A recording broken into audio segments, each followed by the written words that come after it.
Trik membuat gorengan bakwan yang renyah. Di antara aneka macam jenis gorengan, bakwan adalah salah satu termasuk varian gorengan yang paling digemari. Bakwan sendiri dibuat dari tepung terigu dan berbagai macam sayur sebagai bahan utamanya. Namun, ada juga yang menambahkan bahan lain seperti udang, mie, atau bahkan keju. Seperti membuat gorengan pada umumnya, bakwan cukup dibuat dengan cara mencampur semua bahan jadi satu dan langsung menggoreng adonannya. Proses penggorengan ini membuat tekstur bakwan menjadi renyah di luar namun tetap lembut di dalam. Ditambah ada sensasi gurih sedap saat menyantapnya. Sekilas membuat bakwan memang cukup mudah, namun rupanya tidak semua orang bisa membuat bakwan yang hasil akhirnya renyah tahan lama. Memang ada beberapa hal yang perlu diperhatikan saat membuat bakwan. Rahasia agar bakwan renyah tahan lama setelah digoreng adalah terletak pada adonan bakwan yang dibuat. Hal ini bahkan termasuk pada tepung yang digunakan. Agar bakwannya renyah, jangan memakai tepung terigu khusus untuk kue.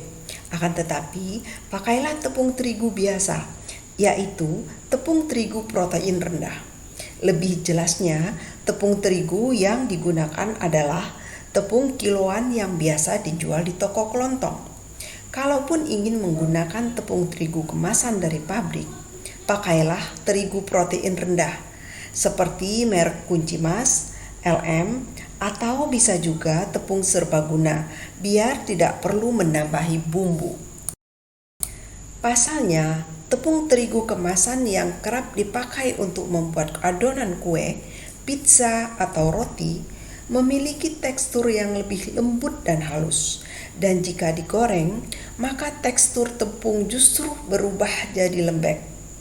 Atau, jikapun hasilnya renyah, tekstur bakwan bisa berubah jadi lembek dalam waktu singkat. Selain memperhatikan penggunaan tepung, yang tidak kalah penting juga adalah pada proses pencampuran adonan. Ditekankan untuk memakai es batu atau air es saat mencampur semua bahan bakwan.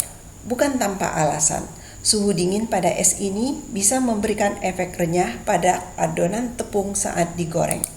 Kerenyahan ini bahkan bisa bertahan dalam waktu lama setelah bakwan diangkat dari penggorengan. Terakhir, pastikan minyak yang digunakan cukup banyak dan dalam kondisi panas. Hal ini akan membuat tekstur bakwan benar-benar renyah dan crispy. Itulah trik dan tips untuk membuat bakwan yang renyah. Selamat mencoba!